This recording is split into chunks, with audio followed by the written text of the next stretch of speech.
সুপ্রিয় দর্শক মণ্ডলী, আমি রাকিব মুসাব্বির বলছি। আশা করি সবাই ভালো আছেন। আপনাদের সবাইকে শুভেচ্ছা জানাই। অনেকেই আমাকে প্রশ্ন করেন যে, "ভাই আপনি যখন সঙ্গীত শুরু করেন কিংবা কম্পোজিশন শুরু করেন, তখন কাকে দেখে অনুপ্রাণিত হয়েছিলেন মিউজিক করার জন্য?" তো এই বিষয়টা আমি সবসময় সবাইকে একই কথা বলি। আমি মূলত সঙ্গীতে অনুপ্রাণিত হয়েছিলাম হাবিব ভাইয়ের কম্পোজিশন শুনে। তো ঘটনাটা বলি, একেবারে শুরু থেকেই বলি। ঘটনাটা খুবই চমৎকার একটা ঘটনা। সেটা হচ্ছে একদিন আ আমি বিটিভি দেখছিলাম সেই সময়। ঘটনাটা সম্ভবত ২০০৩ সালের ঘটনা। ওই সময় আমি তখন স্কুলে পড়ি। আ স্কুলে পড়ি এবং স্কুলের শেষ ভাগের দিকে তখন। তখন আমি বসে গান শুনছিলাম বিটিভিতে। তখনকার সময়ে একজন খুবই জনপ্রিয় সিঙ্গার ছিল। তার নাম ছিল পলাশ। তো উনি একটা গান গাচ্ছিল। গানটার নাম হচ্ছে 'কৃষ্ণ আইলা রাধার কুঞ্জে ফুলে পাইলা ভ্রমরা।' এই গানটা শোনার পরে আমার তো তখন খুবই গানপ্রিয় মানুষ আমি তখন থেকেই। এবং গানটা শোনার পর আমার আর ভালো লাগতেছিল না। কারণ গানটা আমি কখন আবার ক্যাসেটে শুনবো। তখন কি হতো জানেন? তখন হচ্ছে কোনো গান যদি আমার ভালো লেগে যেত, আমি পাগল হয়ে যেতাম তখন। ওই গানটা কখন আবার শুনবো টেপ রেকর্ডারে। তখন ওই গানটা খোঁজার চেষ্টা করতাম যে গানটার নাম জানার চেষ্টা করতাম কিংবা গানটার অ্যালবাম কোনটা সেটা জানার চেষ্টা করতাম। তো যেটা হলো এই গানটাও এত ভালো লেগে যায় আমার। আমি তো পুরো অস্থির হয়ে গেলাম যে কখন এই গানটার ক্যাসেট কিনে আনবো। তো তখন আবার আমি টিফিনের টাকা বাঁচাতাম। টিফিনের টাকা বাঁচিয়ে আমি তখন আ আ অ্যালবাম কিনতাম। তারপর 'তিন গোয়েন্দার' যেই সেবা প্রকাশনীর যে বইগুলো, ওই বইগুলো কিনতাম। হুমায়ূন আহমেদের বই কিনতাম। তারপর মাসুদ রানা উনাদের বই কিনতাম। তো দেখা গেল যে ওই গানটা শোনার পর আমার তো একটা শখ বই কেনা আর ক্যাসেট কেনা। সো আমি ব্যা সাথে চলে গেলাম আমাদের ভৈরব বাজারে। তখন ভৈরব বাজারে ২ টা খুবই জনপ্রিয় অডিও ক্যাসেটের দোকান ছিল। তো একটা ছিল হচ্ছে বাদল অডিও, আরেকটা ছিল সনেট অডিও। এবং ২ টা অডিও দোকানই খুবই চমৎকার ব্যবসা করত তখন। প্রচুর বিজনেস করেছে এই ক্যাসেট, সিডির সময়ে। বাদল ভাইয়ের কাছে গেলাম। বাদল ভাই তো তখন আমাকে চিনে না ঐরকমভাবে। আ সনেট ভাইও আমাকে চিনে না ঐরকমভাবে। তো যখন আমি গেলাম বাদল অডিওর কর্ণধার বাদল ভাইয়ের কাছে, তখন বাদল ভাই জানালো যে, "না, এই নামে তো কোনো অ্যালবাম আসেনি।" তো আবার সনেট অডিওতে গেলাম, সনেট ভাইয়ের কাছে গেলাম। সনেট ভাই বলল যে, "না, এই টাইপের কোনো অ্যালবাম তো আমাদের এখানে আসেনি। আ আপনি কয়েকদিন পরে যোগাযোগ করেন।" তো তখন আমার মনে হয় যে, সারা বাংলাদেশে আসলে হাবিব ভাইয়ের যে 'কৃষ্ণ' অ্যালবামটা, সেটা আসলে সারা বাংলাদেশে আ ঐরকমভাবে মার্কেটিং হয়নি। এটা আরো ১০-১৫ দিন পরে এই অ্যালবামটা মার্কেটিং হয়। তো সেটা হচ্ছে যে তখন আমি আবার ১ সপ্তাহ পরে গেলাম। তখনও দেখলাম যে না, এই অ্যালবামটা এখনো আসে নাই। আমি আসে নাই এটা ওয়েট করছি। ১ সপ্তাহ পরে আবার গেলাম। তখনও ওই অ্যালবামটা আর আসে নাই। তারা বলছে যে, "আমরা খোঁজ পাঠাইছি যে এরকম কোনো অ্যালবাম বের হইছে কিনা?" তো আমি শুধু গানটার নাম বলতাম আর সিঙ্গার পলাশের নাম বলতাম। কারণ তখন উনার মুখেই বিটিভিতে আমি গানটা শুনেছিলাম। যাই হোক, পরে অনেকদিন কেটে গেল। প্রায় আরো ১০-১২ দিন কেটে গেল। আমি তখন আ ভৈরব বাসস্ট্যান্ড দিয়ে যাচ্ছিলাম। ভৈরব বাসস্ট্যান্ডের একটা দোকানে এই গানটা বাজছিল। কিন্তু আমার তখন মিউজিকটা এবং গলাটা অন্যরকম মনে হচ্ছিল।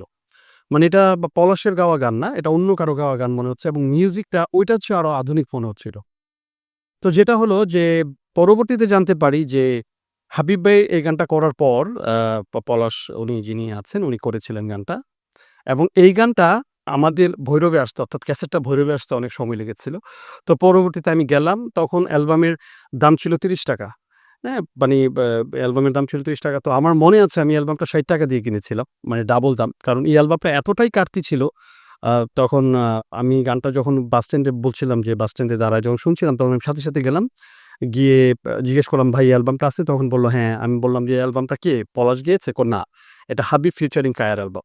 আমি বললাম যে, "না, আমি তো পলাশের কণ্ঠে শুনেছি বিটিভিতে।"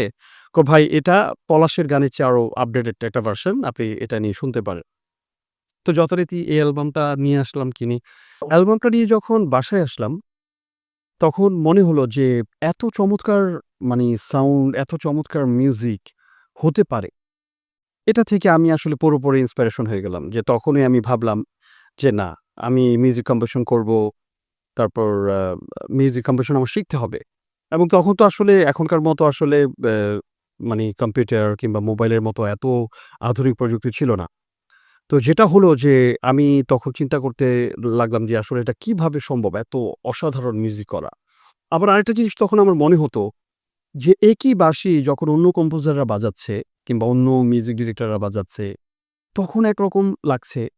আর হাবিব ভাই যখন তার গানে মানে অর্থাৎ কায়ার গানে যখন হারমোনি কিংবা বাঁশি বাজিয়েছে তখন অন্যরকম লাগছে। মানে সাউন্ডটা এত স্মুথ, এত শুনতে ভালো লাগা মানে কানের ভালো লাগা যেটা বলে। হাবিব ভাই কিন্তু এই 'কৃষ্ণ' অ্যালবাম, তারপর 'মায়া', তারপর 'ময়নাগো' এই অ্যালবামগুলোর মাধ্যমে কিন্তু তিনি বাংলা মিউজিক একটা রি-এভোলিউশন এনেছিলেন। বিশেষ করে সাউন্ড কোয়ালিটি এবং উন্নত প্রযুক্তির মিউজিকে কিন্তু তিনি তাকে বলা যায় যে কর্ণধার বাংলাদেশের। কারণ তিনি এতটা অসাধারণ মিউজিক সে সময় করেছিলেন এবং বাংলা মিউজিককে এতটা পরিবর্তন করে দিয়েছিলেন প্রযুক্তির মাধ্যমে, সেটা অভাবনীয়। এবং আজকে আমরা যত সাউন্ড শুনি, যত যাই বলুক, আমি ব্যক্তিগতভাবে বলি যে এখন যে বর্তমানে বাংলা গানের যত সাউন্ড কোয়ালিটি দেখেন, এটার পুরোটা অবদান হচ্ছে হাবিব ভাইয়ের। এবং হাবিব ভাই এতটা মানে কোয়ালিটিফুল মিউজিক মানে বাংলার মানুষকে শুনিয়েছেন, যেটা আমরা এখন প্রাউডলি বলতে পারি যে আমরা আন্তর্জাতিক মানের মিউজিক করার মতো ক্ষমতা রাখি। এবং এই যে আন্তর্জাতিক মানের মিউজিক করার মতো যে ক্ষমতার যে দক্ষতা, সেটা কিন্তু হাবিব ভাই ১ম দেখিয়েছেন। হাবিব ওয়াহিদ তখন থেকে আমার এই নামটা আমার কাছে আ মানে কি বলে আমার গানের জগতে এই নামটা আমার মানে ইন্সপিরেশন হিসেবে কাজ করত। তখন আমি চিন্তা করলাম যে কৃষ্ণ গানটার এত সুন্দর মিউজিক, তারপর এখানে আরো কয়েকটা গান ছিল 'কেমনি বলিব আমি', তারপর 'আজ পাশা খেলব রে শাম', তারপর আ আরো অনেক অসাধারণ গান ছিল ওখানে। তখন আমি অলরেডি আরো আগে থেকেই আ গান লিখি, সুর করি এবং নিজে ছোট ট্যাপ রেকর্ডারে গান রেকর্ডিং করি। তো যখন আমি চিন্তা করলাম যে কম্পোজিশন করব এই হাবিব ভাইয়ের মিউজিক শুনে যখন আমি ইন্সপিরেশন হলাম, তারপরই বের হলো হাবিব ভাইয়ের আরেকটা অ্যালবাম, সেটা হচ্ছে 'মায়া'। তো 'মায়া' অ্যালবাম শুনে তো আরো ফিদা। 'আসি বলে গেল বন্ধু আইলো না গো।' মানে 2nd version of 'Krishna'. So ওই গানটা শোনার পর আমি স্থির করে ফেলি যে না, আমি এখন মিউজিক কম্পোজিশন করব এবং যেভাবে হোক আমাকে মিউজিক কম্পোজিশন করা শিখতে হবে। এটার জন্য কি করতে হবে যে আমার একটা কম্পিউটার দরকার। ওইভাবে যখন হাবিব ভাইয়ের গান শুনলাম তারপর এর পরপরই বের হলো 'দিন গেল', 'দিন গেল' বের হলো। মানে 'ময়নাগো' অ্যালবাম যেটা। ওই গান তো আরো মারাত্মক। মানে 'রাত নির্ঘুম', তারপর 'দিন গেল'। এই গানগুলো এতটাই ভালো লাগতো, তো তখন তো আসলে যখন ট্যাপ রেকর্ডারে গান শুনতাম, তখন আমাদের দিনের বেলায় নির্দিষ্ট কিছু সময় গান শোনার অনুমতি ছিল আমার পরিবার থেকে। যেহেতু আমি হাজি মুসলিম সম্ভ্রান্ত পরিবারের সন্তান। সো সেখানে আমার গান বাজনাটা আসলে তারা খুবই নিষেধাজ্ঞা ছিল। খুব নিষেধাজ্ঞা ছিল যে গান বাজনা করা যাবে না। তো গান যখন শুনতাম তখন তারা নির্দিষ্ট একটা সময় মানে আব্বা-আম্মা নির্দিষ্ট একটা সময়ে আম্মা কিছুটা সাপোর্ট করত গানের বিষয়টা। কিন্তু আব্বা টোটালি নিষেধ ছিল যে গান গান সবসময় শোনা যাবে না। মাঝে মধ্যে শুনতে হবে। প্রতিদিন নির্দিষ্ট একটা সময় গান শোনা যাবে। তো নির্দিষ্ট একটা সময় গান শুনতাম। তো তখন এই গানগুলো এতটা ভালো লাগতো, যখন আব্বা ঘুমায়ে পড়তো তখন চুরি করে ট্যাপ রেকর্ডারটা নিয়ে যেতাম আমাদের আরেকটা পাশের রুম ছিল ওই রুমে। ওই রুমে কেউ থাকতো না। তো ওখানে গিয়ে আমি ট্যাপ রেকর্ডারের এই মানে ট্যাপ রেকর্ডারের ভলিউম একেবারে কমিয়ে একেবারে কান দিয়ে শুনতাম। যেন কেউ শুনতে না পায় এবং তখন থেকে আমি কেন জানি খুব একটু মানে কৌশলী ছিলাম। সেটা হচ্ছে যে শীতের সময় তো তখন 'রাত নির্ঘুম' কিংবা 'দিন গেল' এই অ্যালবামগুলো বেসিক্যালি শীতের দিকে বের হয়েছিল। তো তখন ওই মানে কম্বল না তখন আমাদের ছিল ল্যাপ যেটা আমাদের এই অ্যা মফস্বল শহর তখন তো আমাদের মফস্বল শহর এখন তো শহর হয়ে গেছে। তো তখন ওই ল্যাপ দিয়ে তখন ল্যাপের উপরে সোফার মধ্যে বসে ওই সোফার উপরে ছিল হচ্ছে সকেট। সকেটে ট্যাপ রেকর্ডারটা দিয়ে মানে লাগিয়ে সংযোগ দিয়ে তারপর যখন শুনতাম খুব কম সাউন্ডে শুনতাম। তো আব্বা তো ঘুমাতো, আম্মা ঘুমাতো। তেমন তারা টের পেত না। তো আমি খুব ভলিউম দিয়ে সারারাত গান শুনতাম। তো সারারাত গান শুনতে এমন হইছে যে শুধু এই গানগুলো রিপিট দিয়ে শুনতাম এবং রিওয়ার্ক করে শুনতাম। ক্যাসেটে তো আসলে এখনকার মতো রিপিট দেওয়ার কোনো অপশন নাই। ওইটা গানটা শেষ হলে আবার উল্টা টেনে তারপর আবার মানে ১ম থেকে স্টার্ট দিতে হতো। ফিতা ক্যাসেট তো বারবার ঘুরিয়ে তারপর আবার শুনতে হতো। তো ওইভাবে হাবিব ভাইয়ের গান আমরা শুনতাম। তো ট্যাপ রেকর্ডারের গান শুনতে একটা সময় ঘুমিয়ে পড়তাম। আ দেখা গেল যে গান বেজেই চলছে। একটা সময় গিয়ে তখন যখন শেষ হয়ে যেত ক্যাসেট তখন তো মানে ওই যে স্টপ হয়ে যেত। মানে যে বাটনটা ছিল বাটনটা উপরে উঠে যেত। তো স্টপ হয়ে যেত আরকি। তো এইভাবে আসলে গান শুনে যখন ইন্সপায়ার হইলাম মিউজিক করার জন্য। তো পরবর্তীতে আস্তে, আস্তে একটা সময় পথ পেয়ে যাই। কম্পিউটারও কিনি। কম্পিউটার কিনারও গল্প একটা বলেছিলাম আপনাদেরকে অনেক আগে। জানি না এই গল্পটা আপনারা শুনেছেন কিনা? তবে এই গল্পটা আবারও বলবনি। আ তো এটা আমি মনে হয় এর আগে বলেছি গল্পটা যে কিভাবে কম্পিউটার কিনেছিলাম। তো বেসিক্যালি হাবিবের ওই গানগুলো শুনেই আসলে ইন্সপায়ার হয়েছিলাম। মিউজিকগুলো শুনে ইন্সপায়ার হয়েছিলাম যে এত সুন্দর মিউজিক করা সম্ভব। তো আমি মনে করি যে বাংলা মিউজিকে হাবিব ভাইয়ের অবদান অনেক এবং হাবিব ভাই বাংলা মিউজিকের রিভলিউশন এনেছিলেন। এটা একেবারে চিরন্তন সত্য এবং আজকের যে বাংলা মিউজিকের সাউন্ড এটা পুরোটা অবদান হাবিব ভাইয়ের। আমি মনে করি যে হাবিব ভাই আসলে আমাদের বাংলা সংগীতে একটা রত্ন এবং এখন উনার গান শুনি। তবে উনার গান ২০১০ এর পর থেকে আর শুনি না। যখন থেকে উনি কো-প্রোডিউসার নিয়ে কাজ করা শুরু করলেন, তখন থেকে আমার কেন জানি মনে হয় উনার গানগুলো আসলে শুনতে আমার তেমন একটা ভালো লাগতো না। যখন তিনি এককভাবে সঙ্গীতায়োজন করতেন, তখনকার সংগীতগুলো আসলে খুব ভালো লাগতো, খুবই ভালো লাগতো।